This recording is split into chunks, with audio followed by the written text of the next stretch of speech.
Okay, today's project, and I got several projects going. Tube heater. I'll wrestle that out here and get all the parts up in the shop, and then figure out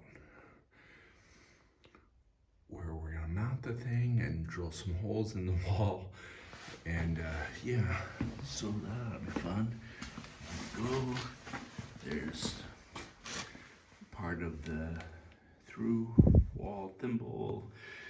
I think that's exhaust end.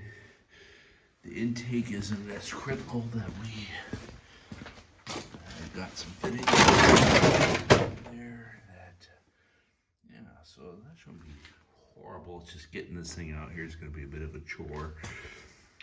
And then we've got the heat shields and the hangers. So I'm gonna get all this out of here. Okay, man, that was heavier than what I remember it to be. But I think that was 15 years ago, and I think I actually had some help getting that underneath, but it's here, it's out.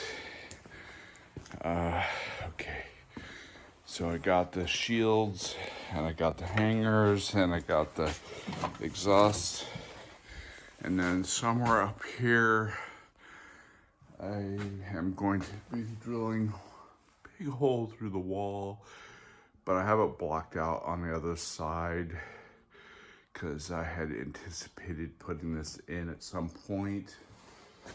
And then over here I have a spot for the thermostat.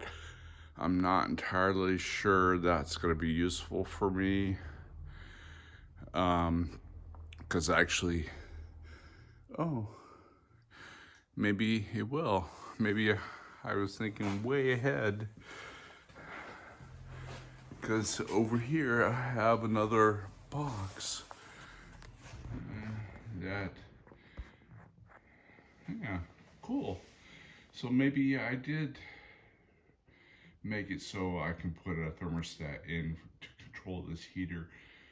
That's awesome. Okay, hole drilled. This is a really long,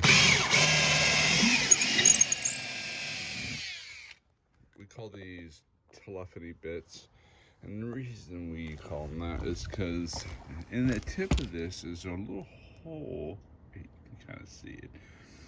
So you drill this through the wall, poke it out through the other side, and then you'd put your IW or your inside wire. Back in the old days, it used to be 2 pair 4 conductors, and it would fit through just fine. And then Cat 5, it was kind of a squeeze. You had to be kind of careful, strip back a lot of the jacket, and have a long leader on there so you can get the bit pulled back through without ripping the wires off. Very effective, very handy. I don't think I have a hole saw this big, and even if I did, I probably, yeah, 6.5. That's a bit much.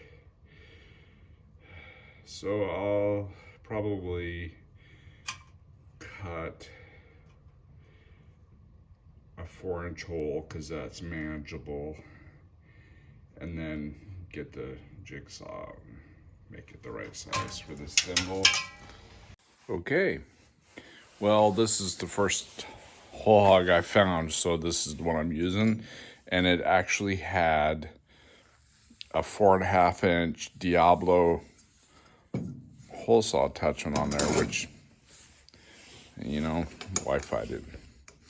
So I'm gonna pop this bad boy back in there and then get some holes drilled. We'll size that a little bit. All right, here we go. Well, it's a hole. It's not pretty, but it'll do. Managed to wrestle up here and get on these little hangers.